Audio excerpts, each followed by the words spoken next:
नमस्कार बच्चों। इस वीडियो लेक्चर में हम लोग आपको बताएंगे कि क्लास 10th का जो नया टॉपिक आया है, जो नया सिलेबस आया है सीबीएसई एकेडमिक्स पे, वो क्या आया है और उसमें क्या क्या चेंजेस हुए हैं। आप लोग को पता होगा पिछले साल जो क्लास 10th भी जिसका एग्ज़ाम होने वाला है मई में, उसमें बहुत सारे चेंजेस हुए थे। उसमें जो सिलेबस था वो बहुत ही कम हो गया था। बहुत इंपॉर्टेंट ऐसे चैप्टर्स थे जिनको हटा दिया गया था, लेकिन इस बार ये कहा गया है कि सारे के सारे चैप्टर्स जो इससे पहले हुआ करते थे, मतलब 2019-20 के सेशन में हुआ करते थे, वो सारे चैप्टर्स इंक्लूडेड रहेंगे। तो एक बार सारे चैप्टर्स को हम लोग जल्दी से गौर कर लेते हैं और ये ज़रूर देखेंगे कि कौन कौन से चैप्टर रिमूव हुए थे और वो कौन से चैप्टर्स हैं जो फिर से इंक्लूड कर दिए गए हैं। तो चलिए स्टार्ट करते हैं अपना लेक्चर और देखते हैं कि क्या क्या हमारे पास टॉपिक है और कौन कौन सी बातें उन लोग ने एक्स्ट्रा बताई हैं। तो देखिए, सबसे पहले तो इन लोग ने ये कुछ सिंपल सी बातें कही हैं कि 3 घंटे का पेपर होगा साइंस का, 80 मार्क्स का होगा। आपको थोड़ा सा ये भी याद होना चाहिए कि साइंस का जो कोड होता है सीबीएसई में वो 086 होता है। कॉम्पिटेंसीज बताई गई हैं कुछ, जैसे डिमॉन्स्ट्रेट नॉलेज एंड अंडरस्टैंडिंग, ये 46% पेपर में रहेगा। इसके बाद एप्लीकेशन ऑफ नॉलेज, जो भी आप पढ़ते हैं उसकी एप्लीकेशन आपको कितनी पता है, वो 22% आपके पास रहेगी पेपर में। और साथ ही साथ एनालाइज, इवेलुएट एंड क्रिएट, इस तरीके के जो क्वेश्चंस होंगे वो होंगे आपके पास 32%। इसके बाद हम लोग जो क्वेश्चन का फॉर्मेट अगर देखेंगे बोर्ड्स में वो क्या होगा वो भी थोड़ा सा देख लेते हैं। तो क्वेश्चन का फॉर्मेट सबसे पहले दिया गया वेरी शॉर्ट आंसर्स होंगे, जिसमें ऑब्जेक्टिव टाइप क्वेश्चंस भी होंगे जो बहुत इंपॉर्टेंट होते हैं। इसके बाद असर्शन रीजनिंग बेस्ड क्वेश्चंस होंगे, शॉर्ट आंसर्स होंगे, लॉन्ग आंसर्स होंगे, सोर्स बेस्ड, या एक बहुत इंपॉर्टेंट आया है केस स्टडीज़ वाले। अब केस स्टडीज़ के जो क्वेश्चन साइंस में बनते हैं वो मेनली ऑब्जेक्टिव टाइप होते हैं। तो आपको केस स्टडी पे बेस्ड ज़्यादा फोकस इसलिए करना है क्योंकि वो कहीं ना कहीं आपका एमसीक्यूज में पूछा जाता है और एमसीक्यूज में 4 ऑप्शन में से एक ही ऑप्शन सही होता है, तो पूरे नंबर की मिलने की भी चांसेस होती हैं और 0 मार्क्स मिलने की भी पूरी चांसेस होती हैं। इसके बाद देख लीजिए, इंटरनल चॉइसेस जरूर मिलेंगी क्वेश्चन में। आपको बहुत सारे क्वेश्चंस ऐसे मिलेंगे जिसमें और होगा। 33% आपको क्वेश्चंस ऐसे मिलेंगे जिसमें और होगा। मतलब अगर आपसे मान लिया 30 क्वेश्चंस पूछे जा रहे हैं तो 10 क्वेश्चंस में आपसे और वाले क्वेश्चंस पूछे जाएंगे।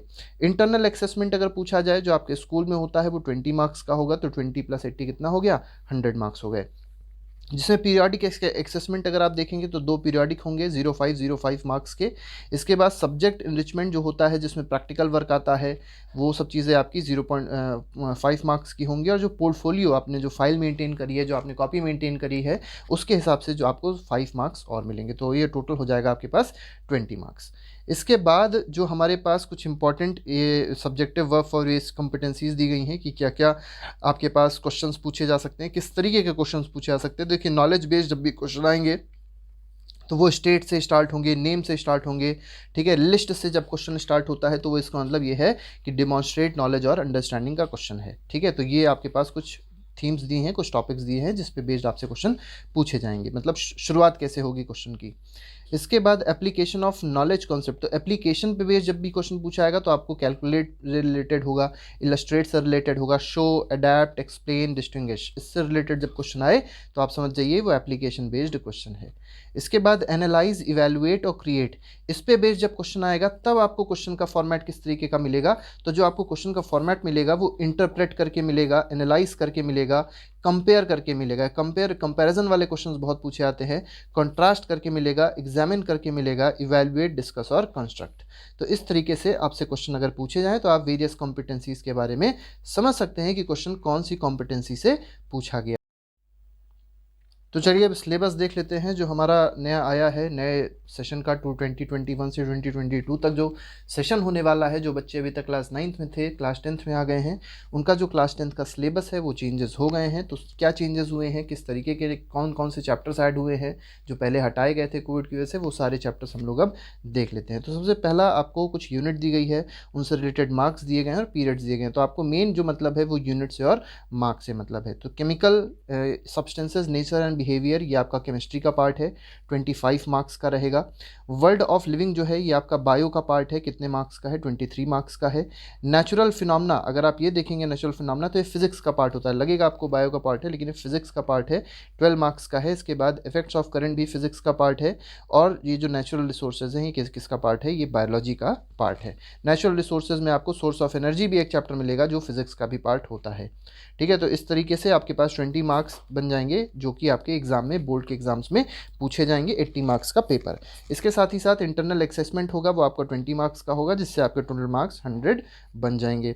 तो यहाँ पर जो थीम दी गई है, थीम मतलब जो आपको चैप्टर्स दिए गए हैं, सबसे पहला यूनिट है chemical substances nature and behaviour. इसमें देखिए कौन कौन से चैप्टर्स आपके पास आ रहे हैं। तो केमिकल रिएक्शंस आ रहा है, जिसमें चैप्टर का नाम है केमिकल इक्वेशंस या केमिकल रिएक्शंस एंड इक्वेशंस।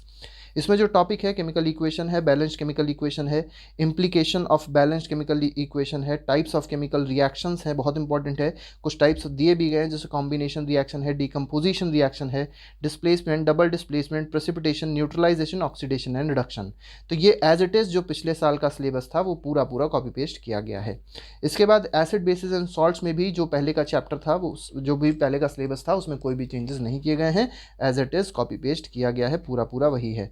जिसमें देखिए फर्निशिंग ऑफ H+OH- आयंस है, जनरल प्रॉपर्टीज़ हैं एसिड बेसिस सॉल्ट्स की, पीएच के बारे में आपको पढ़ना पड़ेगा कि व्हाट इज़ पीएच, पीएच क्या होता है, इंपॉर्टेंस क्या होती है पीएच की एवरीडे लाइफ में।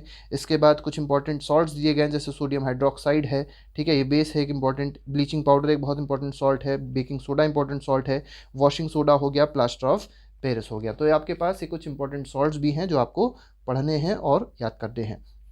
इसके बाद जो तीसरा चैप्टर आपके पास है केमिस्ट्री का, वो है metals and non metals.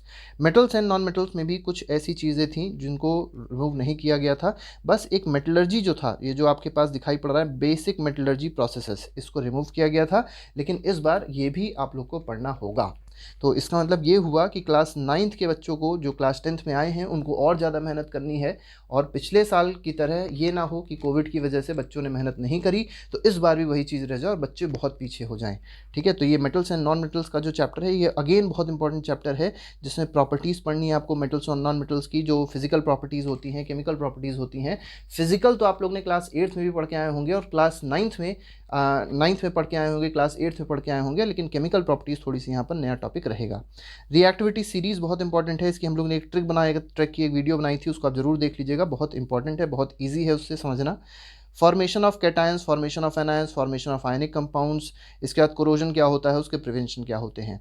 Carbon compounds पे अगर देखेंगे तो ये एक बहुत इंपॉर्टेंट चैप्टर था, इसमें से बहुत सारा ऐसा पार्ट था जो इस बार डिलीट कर दिया गया था, लेकिन फिर से उसको इंक्लूड कर दिया गया है।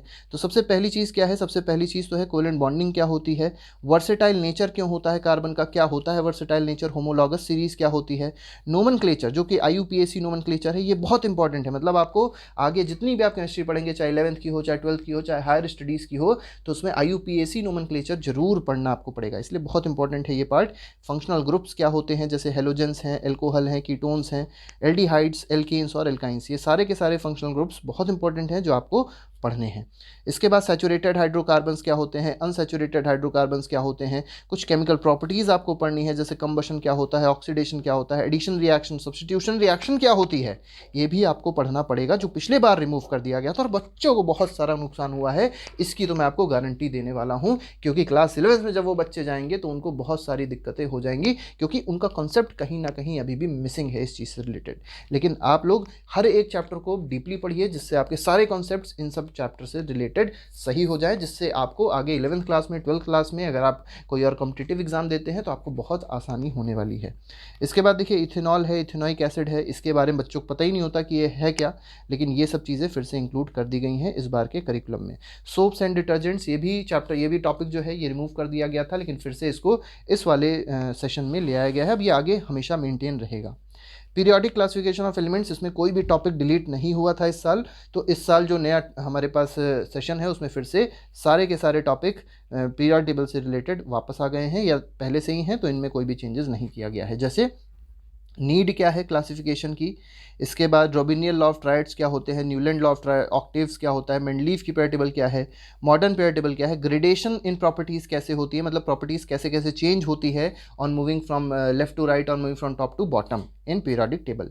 वैलेंसी की बात करी जाए, एटॉमिक नंबर की बात करी जाए, metallic and non metallic properties की बात करी जाए, तो ये सारी की सारी चीज़ें बहुत ज़्यादा इंपॉर्टेंट है periodic classification of element chapter से। इसके बाद बायो पे आते हैं। बायो एक अगेन बहुत इंपॉर्टेंट सेक्शन है साइंस का, जिसमें वर्ल्ड ऑफ लिविंग हम लोग बायो को मेनली बोलते हैं। तो इसमें सबसे पहला चैप्टर है लाइफ प्रोसेसेस, और हम लोग का एक MCQ है लाइफ प्रोसेसेस का, जो सबसे ज़्यादा चल रहा है यूट्यूब पे इस समय। उसको आप लोग जाके अगर देखेंगे तो उसमें 2 हम लोग ने वीडियोज़ बनाए हैं MCQ के, बहुत ज़्यादा चले हैं और बहुत अच्छा वीडियो बना हुआ है, तो आप लोग उसको जाके देख सकते हैं। बहुत सारी चीज़ें हम लोग ने इसके लेक्चर्स भी डाले हैं लाइफ प्रोसेस के, आप लोग उससे जाके जो भी चीज़ें हैं सीख सकते हैं। ठीक है, इसके बाद देखिए ये एक बहुत इंपॉर्टेंट चैप्टर था, control and coordination in plants and animals. इसको इस बार रिमूव कर दिया गया था, हालांकि ये बहुत इंपॉर्टेंट चैप्टर होता है बायोलॉजी के पॉइंट ऑफ व्यू से, लेकिन इस बार इसको फिर से ले आया गया है। मतलब आपके पास कोर्स बहुत ज़्यादा होने वाला है, आप लोग बिल्कुल भी इस बार मौज मस्ती मत करिएगा, इस बार पढ़ाई में बिल्कुल तल्लीनता से आप लोग लगे रहिए। तो कंट्रोल एंड कोऑर्डिनेशन में ट्रॉपिक मूवमेंट्स प्लांट्स में कैसे होते हैं, प्लांट हार्मोन्स क्या क्या होते हैं। कंट्रोल एंड कोऑर्डिनेशन एनिमल्स में जब आएगा तो आपको ब्रेन के बारे में पूरा पढ़ना पड़ेगा, नर्वस सिस्टम पढ़ना पड़ेगा, वॉलेंट्री इनवॉलेंट्री रिफ्लेक्स एक्शंस पढ़ने पड़ेंगे, केमिकल कोऑर्डिनेशन एनिमल हार्मोन्स, ये बहुत एनिमल हार्मोन्स बहुत ज़्यादा इंपॉर्टेंट है, किसका क्या फंक्शन होता है, कहाँ से रिलीज होते हैं, कितने टाइप के होते हैं, तो ये सब चीज़ें आपको समझनी है। इसके बाद रिप्रोडक्शन अगेन एक बहुत इंपॉर्टेंट चैप्टर है जिसको आपको समझना है। हालांकि इसमें कोई भी चीज़ ऐसी नहीं थी जो रिमूव करी गई थी, ये पूरा चैप्टर इस बार भी था और फिर से इसको इंक्लूड कर दिया गया। जैसे रिप्रोडक्शन एनिमल्स में कैसे होता है, प्लांट्स में एसेक्सुअल सेक्सुअल रिप्रोडक्शन कैसे होता है, reproductive health needs and methods of family planning, safe sex versus HIV AIDS, child bearing and women's health. तो ये इंपॉर्टेंट टॉपिक्स हैं रिप्रोडक्शन के जो आपको इस बार पढ़ाए जाएंगे। इसके बाद हेरिडिटी एंड इवोल्यूशन में अगर आएँ तो हेरिडिटी एंड इवोल्यूशन में मेंडल का कंट्रीब्यूशन क्या रहा है, लॉ ऑफ इनहेरिटेंस क्या होता है ट्रेड्स में। ठीक है, इसके साथ ही साथ सेक्स डिटर्मिनेशन, जो आप लोग ने देखा होगा XY वाली जो चीज़ होती है उसको सेक्स डिटर्मिनेशन कहते हैं। इवोल्यूशन का बेसिक कॉन्सेप्ट आपको बताया जाएगा, लेकिन बहुत इंपॉर्टेंट कॉन्सेप्ट होगा इवोल्यूशन का। ठीक है, अब आते हैं नेचुरल फिनोमेना पे। जैसे हमने कहा था नेचुरल फिनोमेना जो है ये आप लोग को लगेगा कि ये बायो का पार्ट है, लेकिन ये बायो का पार्ट नहीं है, ये पूरा फिजिक्स का पार्ट है, जिसमें सबसे पहला जो चैप्टर है वो क्या है, लाइट है। ये लाइट बहुत टफ चैप्टर पड़ता है, बहुत बच्चों को नहीं समझ में आता है। हम लोग ने पूरी वीडियो इसकी बनाई हुई है, पूरी एक प्लेलिस्ट बनी हुई है लाइट की, अगर आपने एक एक वीडियो देख लिया तो आपको कॉन्सेप्ट क्लियर हो जाएगा। आपको गारंटी के साथ हम बताते हैं कि आपको कोचिंग तो जाने की जरूरत ही नहीं पड़ेगी, अगर आपने रिफ्लेक्शन देख लिया, अगर आपने करंट का प्लेलिस्ट पूरी चेक कर ली है। तो सबसे पहले आप लोग देख लीजिए, reflection of light bye curved surface बताया गया है, image form by spherical mirrors. तो मिरर आपको पता होगा दो टाइप के होते हैं, पहला प्लेन मिरर मिलेगा आपको, दूसरा स्फेरिकल मिरर मिलेगा। स्फेरिकल में अगेन दो डिवीजन हो जाएंगे, कॉनकेव और कॉन्वेक्स के। तो इस तरीके से प्रिंसिपल एक्सेस क्या होती है, फोकल लेंथ क्या होता है, मिरर फॉर्मूला क्या होता है, डेरिवेशन इसका आपको नहीं पढ़ना है, ये इंपॉर्टेंट बात याद रखिएगा कि मिरर फॉर्मूला तो आपको पढ़ना है लेकिन इसका डेरिवेशन नहीं पढ़ना, सिर्फ आपको फॉर्मूले से मतलब होना चाहिए, कैसे उसको डिराइव किया गया है ये आपको क्लास 12th में बताया जाएगा। इसके बाद मैग्निफिकेशन बहुत इंपॉर्टेंट है, refraction, laws of refraction, refractive index. ठीक है, refraction of light by spherical lens, यहाँ पे रिफ्रैक्शन का पार्ट आ गया है तो लेंस आ जाएंगे। लेंस अगेन दो पार्ट में डिवाइडेड होते हैं, एक कॉन्वेक्स होता है दूसरा कॉनकेव होता है। लेंस फॉर्मूला क्या होता है फिर से देखिए दिया गया है कि डेरिवेशन के चक्कर में आप ना पढ़िएगा। ठीक है, सिर्फ आपको फॉर्मूला याद रखना है, मैग्निफिकेशन, पावर ऑफ लेंस। इसके बाद देखिए ह्यूमन आई, ये बहुत इंपॉर्टेंट है, जो पिछले साल डिलीट कर दिया गया था लेकिन फिर भी हमने बच्चों को पढ़ाया है, वीडियो पड़ी हुई है ह्यूमन आई की, आप लोग जाके पूरी लेक्चर को देख सकते हैं, आपको पूरा कॉन्सेप्ट जो ह्यूमन आई से रिलेटेड है वो क्लियर हो जाएगा। डिफेक्ट्स ऑफ विजन, विजन में क्या क्या डिफेक्ट्स आते हैं, कैसे कैसे डिफेक्ट्स होते हैं, hypermetropia, myopia, presbyopia, astigmatism, cataract, ये सब होता क्या है ये सब बताया गया है। ठीक है, एप्लीकेशन ऑफ स्फेरिकल मिरर्स, मतलब मिरर के और लेंसेज के एप्लीकेशंस क्या होते हैं। Refraction of light through prism, ये बहुत इंपॉर्टेंट टॉपिक होता है क्योंकि अक्सर बच्चों एग्जाम में पूछा जाएगा बच्चों, तो इसको आप लोग सही से पढ़ लीजिएगा। डिस्पर्जन ऑफ लाइट क्या होती है, स्कैटरिंग क्या होती है, एप्लीकेशन क्या होती है इनकी डेली लाइफ में, ये बहुत इंपॉर्टेंट टॉपिक है। इसके बाद देखिए अगला जो हमारे पास स्टेटमेंट दिया गया, अगला जो हमारे पास थीम है वो क्या है, हाउ थिंग्स वर्क। तो हाउ थिंग्स वर्क ये अगेन एक फिजिक्स का ही पार्ट है जिसमें इफेक्ट्स ऑफ करंट है, मतलब इलेक्ट्रिसिटी चैप्टर है। इलेक्ट्रिसिटी चैप्टर में कोई भी टॉपिक डिलीटेड नहीं था फिजिक्स का। तो electric current, potential difference, electric current, Ohm's law, resistance, resistivity, factors on which resistance depends, series combination, parallel combination, इसका डेरिवेशन बहुत इंपॉर्टेंट होता है तो इसको मत भूलिएगा आप लोग बिल्कुल भी। ठीक है, पूरी लेक्चर की वीडियो हम लोग ने डाली है प्लेलिस्ट में, आप लोग जाके देख सकते हैं। हीटिंग इफेक्ट क्या होता है, ओम्स लॉ क्या होता है, एप्लीकेशंस क्या होती है डेली लाइफ में, इलेक्ट्रिक पावर, ठीक है, PVIR में रिलेशन क्या होता है। ठीक है, ये बहुत इंपॉर्टेंट है, डेरिवेशन इसका भी पूछा जाता है। मैग्नेटिक इफेक्ट ऑफ करंट, ये एक और इंपॉर्टेंट चैप्टर है फिजिक्स का, तो इसके बारे में भी हम लोग ने वीडियो पूरा बनाया हुआ है, तो आप लोग इसको जाके चेकआउट कर सकते हैं। हालांकि बहुत आसान चैप्टर पड़ता है, इसमें ज़्यादा कोई न्यूमेरिकल आपको नहीं मिलेंगे, आपको न्यूमेरिकल जो मिलेंगे वो लाइट चैप्टर से मिलेंगे और साथ ही साथ इलेक्ट्रिसिटी चैप्टर से मिलेंगे। लेकिन आपको जो मैग्नेटिक इफेक्ट ऑफ करंट है इससे न्यूमेरिकल नहीं मिलते हैं, इससे थ्योरी मिलती है, इससे डायग्राम्स मिलते हैं। जैसे मैग्नेटिक फील्ड लाइन्स के बारे में आपको पढ़ना पड़ेगा, स्ट्रेट करंट कैरिंग कंडक्टर में मैग्नेटिक फील्ड लाइन्स कैसी होगी ये पढ़ना पड़ेगा। इसके बाद करंट कैरिंग कॉयल हो गया, सोलेनॉइड हो गई, ठीक है, फोर्स जो एक्सपीरियंस करता है करंट कैरिंग कॉइल जब उसको मैग्नेटिक फील्ड में रखा जाता है, वो सब चीज़ें आपको पढ़नी पड़ेगी। इसके बाद फ्लेमिंग का लेफ्ट हैंड रूल, फ्लेमिंग का right hand rule, electric motor पढ़ना है, इलेक्ट्रोमैग्नेटिक इंडक्शन पढ़ना है, इंड्यूस्ड पोटेंशियल डिफरेंस पढ़ना है, इंड्यूस्ड करंट पढ़नी है, साथ ही साथ आपको राइट हैंड रूल पढ़ना है फ्लेमिंग का। इलेक्ट्रिक जनरेटर, अब देखिए ये टॉपिक जो था ये डिलीट कर दिया गया था इलेक्ट्रिक जनरेटर, लेकिन इस बार फिर से इस टॉपिक को इंक्लूड कर लिया गया है। डायरेक्ट करंट हो गया, अल्टरनेटिंग करंट हो गया, frequency of alternating current, advantages of AC और डीसी, डोमेस्टिक इलेक्ट्रिक सर्किट्स, ये भी ऐसे कुछ टॉपिक्स थे जो डिलीट कर दिए गए थे, लेकिन फिर से इनको इंक्लूड कर लिया गया है क्योंकि ये बहुत इंपॉर्टेंट टॉपिक्स होते हैं। बेसिक चीज़ें आपको जरूर पता होनी चाहिए साइंस से रिलेटेड क्या क्या होती हैं। इसके बाद देखिए मैंने अभी आपको बताया था नेचुरल रिसोर्स जो है उसमें आपको ऐसे कुछ चैप्टर्स मिलेंगे जो फिजिक्स के भी होंगे और जो केमिस्ट्री के भी होंगे। तो नेचुरल रिसोर्स में अगर आप देखें तो पहला चैप्टर सोर्स ऑफ एनर्जी है, ये आपको फिजिक्स में पढ़ाया जाएगा। सोर्सेज ऑफ एनर्जी में दो तरीके के आपके पास सोर्सेज मिलेंगे, कन्वेंशनल सोर्स होगा, नॉन कन्वेंशनल सोर्स होगा।